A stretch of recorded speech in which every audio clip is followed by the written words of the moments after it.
आज सुनते हैं द्वादशी व्रत की कथा एवं कहानी। तो एक बार बोलिए प्रेम से तुलसी माता की जय, शालिग्राम भगवान की जय, विष्णु भगवान की जय। तुलसी माता की महिमा की कथा। इस कथा के अनुसार एक कुटुंब में ननद तथा भाभी साथ रहती थी। ननद का विवाह अभी नहीं हुआ था। वह तुलसी के पौधे की बहुत सेवा करती थी, लेकिन उसकी भाभी को यह सब बिल्कुल भी पसंद नहीं था। जब कभी उसकी भाभी को अत्यधिक क्रोध आता तब वह उसे ताना देते हुए कहती कि जब तुम्हारा विवाह होगा मैं तो तुलसी की बारातियों को खाने को दूंगी और तुम्हारे दहेज में भी तुलसी ही दूंगी। कुछ समय बीत जाने पर ननद का विवाह पक्का हुआ। विवाह के दिन भाभी ने अपनी कथनी के अनुसार बारातियों के सामने तुलसी का गमला फोड़ दिया और खाने के लिए कहा। तुलसी की कृपा से वह फूटा हुआ गमला अनेक स्वादिष्ट पकवानों में बदल गया। भाभी ने गहनों के नाम पर तुलसी की मंजरी से बने गहने पहना दिए। वह सब भी सुंदर सोने जवाहरात में बदल गए। भाभी ने वस्त्र के स्थान पर तुलसी का जनेऊ रख दिया। वह रेशमी तथा सुंदर वस्त्र में बदल गया। ननद के ससुराल में उसके दहेज की बहुत प्रशंसा की गई। यह बात भाभी के कानों तक भी पहुंची। उसे बहुत आश्चर्य हुआ। उसे अब तुलसी माता की पूजा का महत्व समझाया। भाभी की एक लड़की थी। वह अपनी लड़की से कहने लगी कि तुम भी तुलसी का सेवा किया करो, तुम्हें भी बुआ की तरह फल मिलेगा।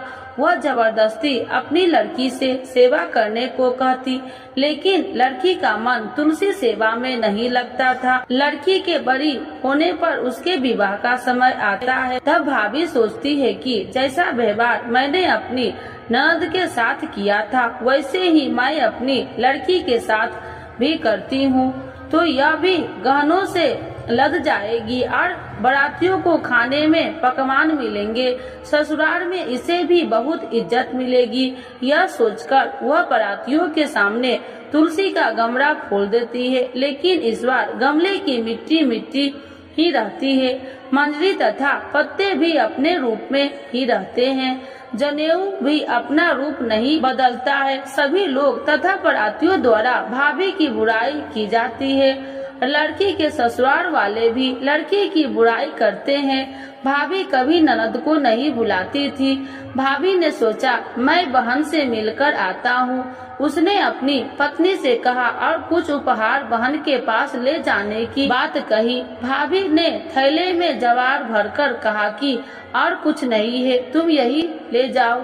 वह दुखी मन से बहन के पास चल दिया। वह सोचता रहा कि कोई भाई अपने बहन के घर जुआर ले कैसे जा सकता है। यह सोचकर वह एक गौशाला के पास रुका और जुआर का थैला गाय के सामने पलट दिया। तभी गाय पालने वाले ने कहा कि आप गाय के सामने हीरे मोती तथा सोना क्यों डाल रहे हो। भाई ने सारी बात उसे बताई और धन लेकर खुशी से अपनी बहन के घर की ओर चल दिया। दोनों बहन भाई एक दूसरे को देखकर अत्यंत प्रसन्न हुए। हे तुलसी माता, जैसे आपने उस ननद पर कृपा करी है वैसे ही सब पर करना। कहानी सुनने वाले एवं हुंकार भरने वाले पर कृपा बरसाना, और जैसे भाभी पर किया है वैसे किसी पर नहीं करना। तो एक बार बोलिए प्रेम से तुलसी माता की जय, शालिग्राम भगवान की जय। इस कथा के बिना द्वादशी के पारण अधूरा माना जाता है। बरसाने में एक संत की कथा। एक संत बरसाना में रहते थे और हर रोज सुबह उठकर यमुना जी में स्नान करके राधा जी के दर्शन करने जाया करते थे। यह नियम हर रोज का था। जब तक राधा रानी के दर्शन नहीं कर लेते थे तब तक जल भी ग्रहण नहीं करते थे। दर्शन करते करते तकरीबन उनकी उम्र 80 वर्ष की हो गई। आज सुबह उठकर रोज की तरह उठे और यमुना में स्नान किया और राधा रानी के दर्शन को गए। मंदिर के पट खुले और राधा रानी के दर्शन करने लगे। दर्शन करते करते संत के मन में भाव आया कि मुझे राधा रानी के दर्शन करते करते आज 80 वर्ष हो गए, लेकिन मैंने आज तक राधा रानी को कोई भी वस्त्र नहीं चढ़ाए। लोग राधा रानी के लिए कोई नारियल लाता है, कोई चुनरिया लाता है, कोई चूड़ी लाता है, कोई बिंदी लाता है, कोई साड़ी लाता है, कोई लहंगा चुनरिया लाता है, लेकिन मैंने तो आज तक कुछ भी नहीं चढ़ाया है। यह विचार संत जी के मन में आया कि जब सभी मेरी राधा रानी के लिए कुछ न कुछ लाते हैं, तो मैं भी अपनी राधा रानी के लिए कुछ न कुछ लेकर जरूर आऊंगा। लेकिन क्या लाऊं जिससे मेरी राधा रानी खुश हो जाए। तो संत जी यह सोचकर अपनी कुटिया में आ गए। सारी रात सोचते सोचते सुबह हो गई। उठकर स्नान किया और आज अपनी कुटिया में ही राधा रानी के दर्शन पूजन किया। दर्शन के बाद मार्केट में जाकर सबसे सुंदर वाला लहंगा चुनरिया का कपड़ा लाए और अपनी कुटिया में आकर अपने ही हाथों से लहंगा चुनरिया को सिला और सुंदर से सुंदर उस लहंगा चुनरिया में गोटा लगाए। जब पूरी तरह से लहंगा चुनरिया को तैयार कर लिया तो मन में सोचा कि इस लहंगा चुनरिया को अपनी राधा रानी को पहनाऊं तो बहुत ही सुंदर मेरी राधा रानी लगेगी। यह सोच करके आज संत जी उस लहंगा चुनरिया को लेकर राधा रानी के मंदिर को चले। मंदिर की सीढ़ियाँ चढ़ने लगे और अपने मन में सोच रहे हैं, आज मेरे हाथों के बनाए हुए लहंगा चुनरिया राधा रानी को पहनाऊंगा तो मेरी लाडली खूब सुंदर लगेगी। यह सोचकर जा रहे थे, इतने में एक बरसाना की लड़की लाली आई और बाबा से कहती है, बाबा आज बहुत ही खुश हो, क्या बात है बाबा बताओ ना। तो बाबा ने कहा कि लाली आज मैं बहुत खुश हूँ। आज मैं अपने हाथों से राधा रानी के लिए लहंगा चुनरिया बनाया है। इस लहंगा चुनरिया को राधा रानी जी को पहनाऊंगा और मेरी राधा रानी बहुत सुंदर दिखेगी। उस लाली ने कहा, बाबा मुझे भी दिखाओ ना अपने लहंगा चुनरिया कैसी बनाई है। लहंगा चुनरिया को देखकर वो लड़की बोली, अरे बाबा राधा रानी के पास तो बहुत सारी पोशाक है, तो ये मुझे दे दो ना। तो महात्मा बोले कि बेटी तुमको मैं दूसरी बाजार से दिलवा दूंगा, ये तो मैं अपने हाथ से बनाकर राधा रानी के लिए लेकर जा रहा हूँ, तुमको और कोई दूसरा दिलवा दूंगा। लेकिन उस छोटी सी बालिका ने उस महात्मा का दुपट्टा पकड़ लिया, ये मुझे दे दो। पर संत भी जिद करने लगे कि दूसरी दिलवाऊंगा, ये दूंगा। लेकिन वो बच्ची भी इतनी तेज थी कि संत के हाथ से छुरा चुनरिया को छीनकर भाग गई। अब तो बाबा को बहुत ही दुख लगा कि मैंने आज तक राधा रानी को कुछ नहीं चढ़ाया, लेकिन जब लेकर आया तो लाली लेकर भाग गई। मेरा तो जीवन ही खराब है, अब क्या करूँगा। यह सोचकर संत उसी सीढ़िया पर बैठ के रोने लगा। इतने में कुछ संत वहाँ आए और पूछा, क्या बात है बाबा, आप क्यों रो रहे हैं। तो बाबा ने उन संतों की पूरी बात बताया। संतों ने बाबा को समझाया और कहा कि आप दुखी मत हो, कल दूसरी लहंगा चुनरिया बना कर राधा रानी को पहना देना। चलो राधा रानी के दर्शन कर लेते हैं। इस प्रकार संत ने बाबा को समझाया और राधा रानी के दर्शन को लेकर चले गए। रोना तो बंद हुआ, लेकिन मन खराब था, क्योंकि कामना पूरी नहीं हुई। न तो अनमने मन से राधा रानी का दर्शन करने संत जा रहे थे और मन में ये ही सोच रहे हैं कि मुझे लगता है कि किशोरी जी की इच्छा नहीं है, शायद राधा रानी मेरे हाथों से बनी पोशाक पहनना ही नहीं चाहती थी। ऐसा सोचकर बड़े दुखी होकर जा रहे थे। मंदिर आकर राधा रानी के पट खुलने का इंतजार करने लगे। थोड़ी ही देर बाद मंदिर के पट खुले तो संतों ने कहा, बाबा देखो तो आज हमारी राधा रानी बहुत ही सुंदर लग रही है।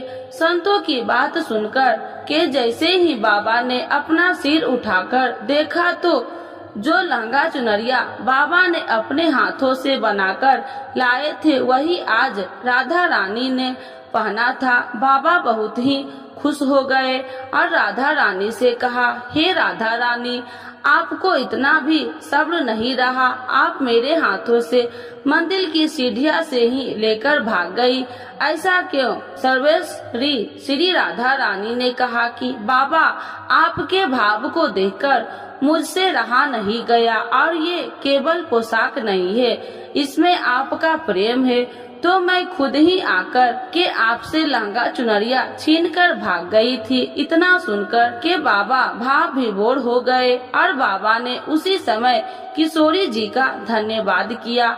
तो एक बार बोलिए प्रेम से श्री राधा रानी की जय, राधे कृष्ण भगवान की जय। तो आइए भक्तों, आज जानते हैं भीष्म द्वादशी की यह पौराणिक कथा। भीष्म द्वादशी के बारे में प्रचलित एवं पौराणिक कथा के अनुसार राजा शांतनु की रानी गंगा के देवव्रत नामक पुत्र को जन्म दिया और उसके जन्म के बाद गंगा शांतनु को छोड़कर चली जाती है, क्योंकि उन्होंने ऐसा वचन दिया था। शांतनु गंगा के वियोग से दुखी रहने लगते थे, परंतु कुछ समय बीतने के बाद शांतनु गंगा नदी पार करके लिए मत्स्य गंधा नामक की कन्या से नाव में बैठते हैं और उसके रूप सौंदर्य पर मोहित हो जाते हैं। राजा शांतनु कन्या के पिता के पास जाकर उनकी कन्या के साथ विवाह करने का प्रस्ताव रखते हैं, परंतु मत्स्य गंधा के पिता राजा शांतनु के समक्ष एक शर्त रखते हैं कि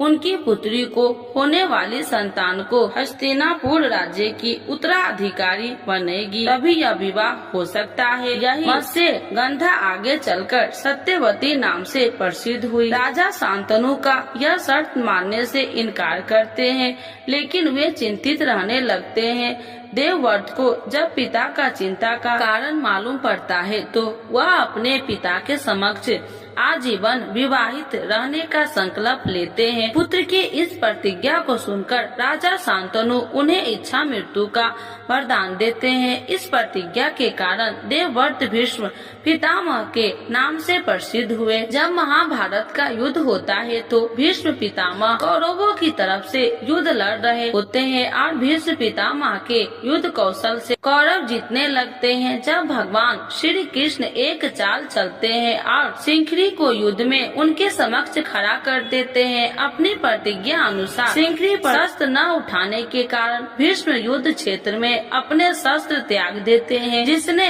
अन्य योद्धा अवसर पाते ही उन पर तीरों की बौछार शुरू कर देते हैं। महाभारत इस महान योद्धा के शस्त्रशैया पर शयन किया, इसीलिए कहा जाता है कि सूर्य दक्षिणायन होने के कारण शास्त्रीय माता अनुसार भीष्म ने अपने प्राण नहीं त्यागे। सूर्य के उत्तरायण होने पर अपने नश्वर शरीर का त्याग किया। उन्होंने अष्टमी को अपने प्राण त्याग दिए थे। उनके पूजन के लिए ही माघ मास की द्वादशी तिथि निश्चित की गई है, इसीलिए इस तिथि को भीष्म द्वादशी कहा जाता है। भगवान ने यह व्रत भीष्म पितामह को बतलाया था और उन्होंने इस व्रत का पालन किया था, जिससे इसका नाम भीष्म द्वादशी पड़ा। यह व्रत एकादशी के ठीक दूसरे दिन द्वादशी को किया जाता है। यह व्रत समस्त बीमारियों को मिटाता है। इस उपवास से समस्त पापों का नाश होकर मनुष्य को अमोघ फल की प्राप्ति होती है। तो एक बार बोलिए प्रेम से विष्णु भगवान की जय। विष्णु भगवान एवं लक्ष्मी माता की चालीसा। यह चालीसा आप लोग जरूर सुने। सुनने मात्र से होती है धन्य धान्य में वृद्धि। तो एक बार बोलिए प्रेम से विष्णु भगवान की जय, लक्ष्मी माता की जय। श्री विष्णु चालीसा के पाठ से अच्छे पुण्य की होगी प्राप्ति, माँ लक्ष्मी भी होंगे प्रसन्न। सुनिए विनय सेवक की चितलाय, करत कुछ वरण करु दीजे ज्ञान बतलाय। नमो विष्णु भगवान खरागी, कष्ट नसावन अखिल बिहारी। प्रबल जगत में शक्ति तुम्हारी, तिरुवन फैली रही उजियारी। सुंदर रूप मनोहर सूरत, सरल स्वभाव मोहिनी मूरत। तन पर पीताम्बर अति सोहत, बैजंती माला मन मोहत। शंख चक्र कर गदा विराजे, देखत दैत्य असुर दल भाजे।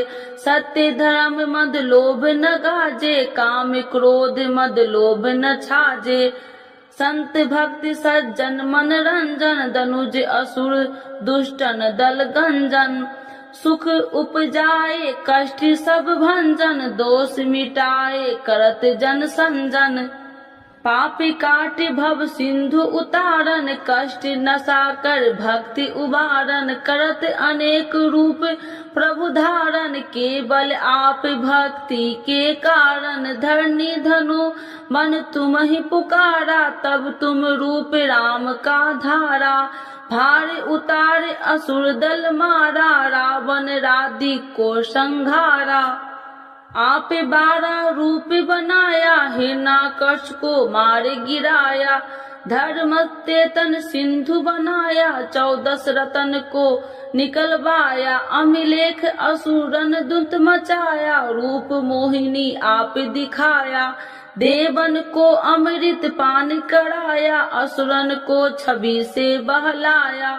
कूर्म रूप धर सिंधु मचाया, मंदाचल गिरी तुरंत उठाया। शंकर का तुम फंद छुड़ाया, भस्मासुर को रूप दिखाया। देवन को जब असुर डुबाया, कर प्रबंध उन्हें ढूढ़वाया। मोहिनी बनकर खलगी मचाया, उसही कर में भस्म कराया। असुर जलंधर अति बलदाई, शंकर से उनकी लड़ाई।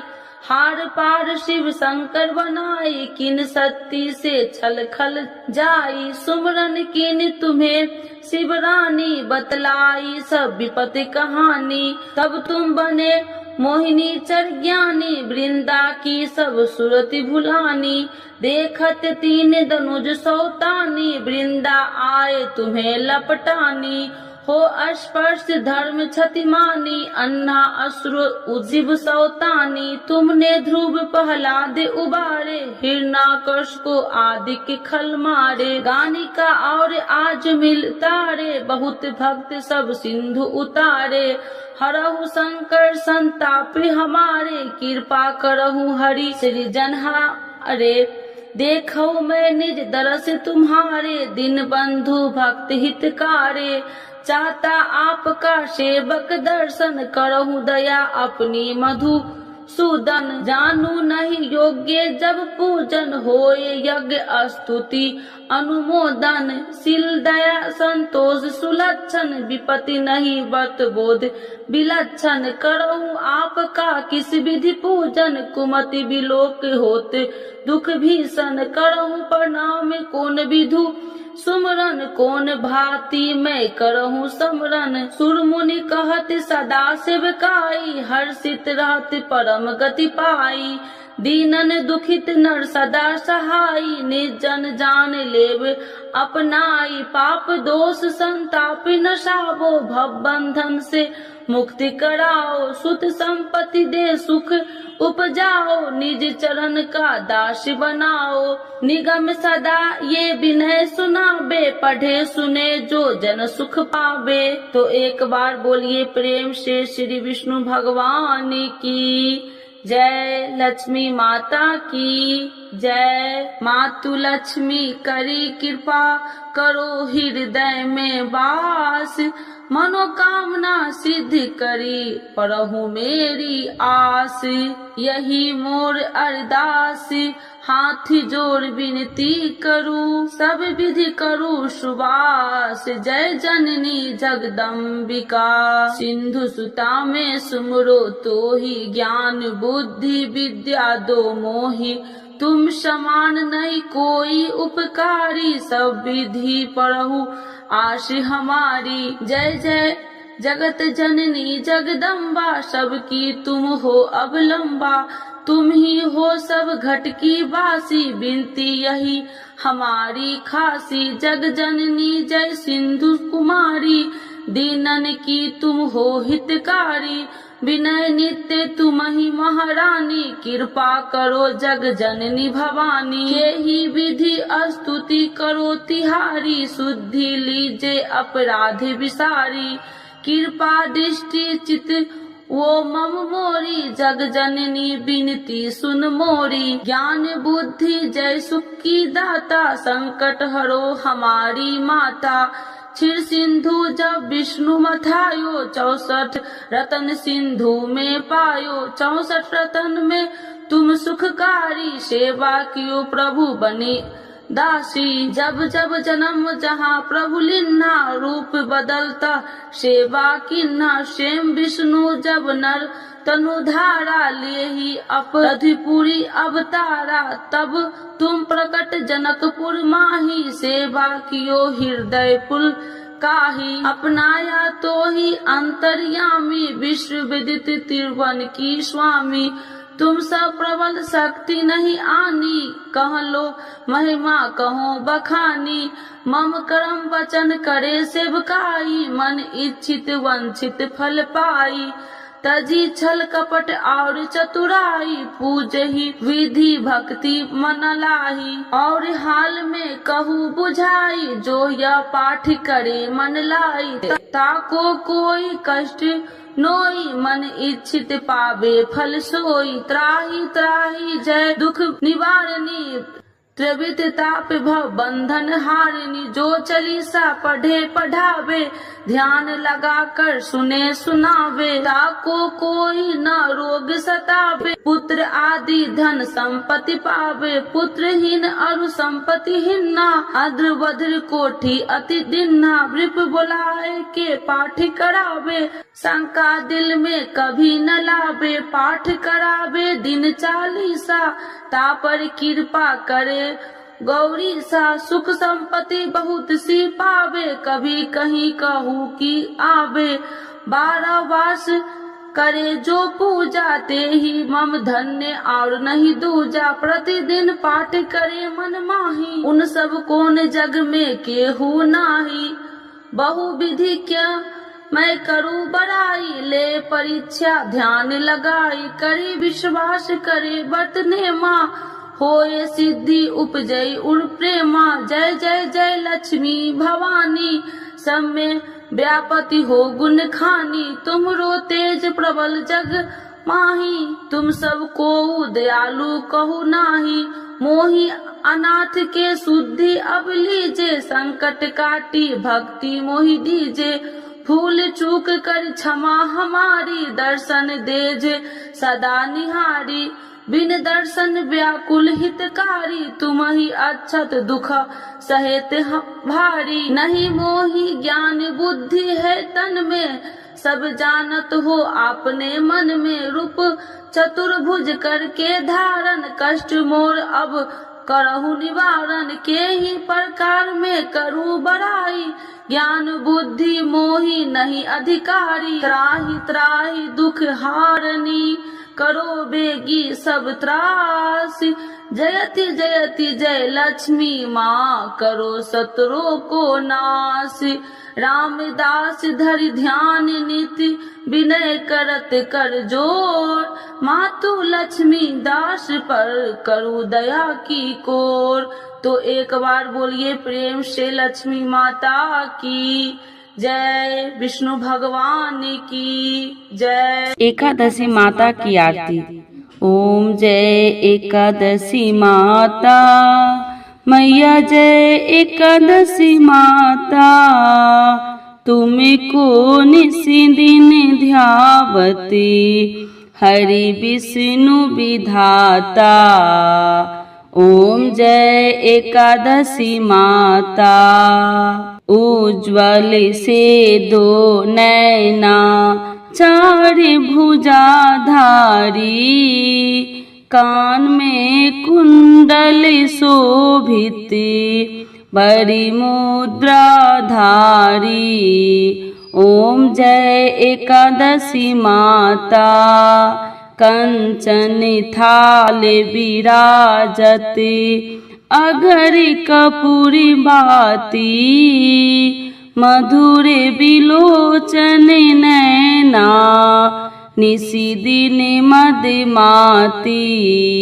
ओम जय एकादशी माता।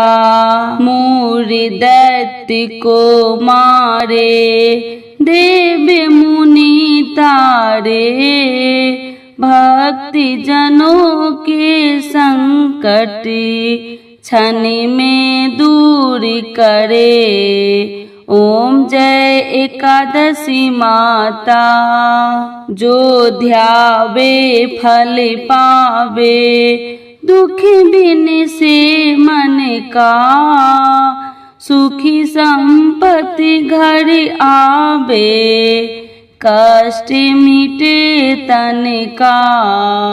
ओम जय एकादशी माता।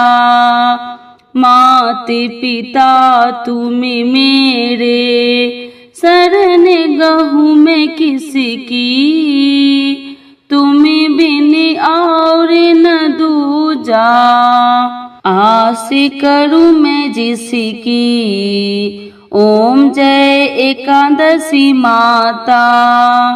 तुम ही जग की माता, तुम ही हो भरिता, तुम करुणा के सागर, तुम पालन करता। ओम जय एकादशी माता। मैं मूरखी अज्ञानी, ज्ञान प्रकाश भरो, डूबी मेरी नैया, भविष्य पार करो। ओम जय एकादशी माता। करुणा हाथ बढ़ाओ, चरण परे थारे, विषय विकार मिटाओ, पापी हरो सारे। ओम जय एकादशी माता। श्रद्धा भक्ति बढ़ाओ, कर चरणों की सेवा, चढ़त प्रसाद नारियल, कदली फल मेवा। ओम जय एकादशी माता। एकादशी माता की आरती जो कोई जन गावे, वैसी बैकुंठ परम पद पार उतर जावे। ओम जय एकादशी माता। ओम जय एकादशी माता। मैया जय एकादशी माता। तुमको निशिदिन ध्यावती हरि विष्णु विधाता। ओम जय एकादशी माता। मैया जय एकादशी माता। एकादशी माता की जय। विष्णु भगवान की जय। लक्ष्मी माता की जय।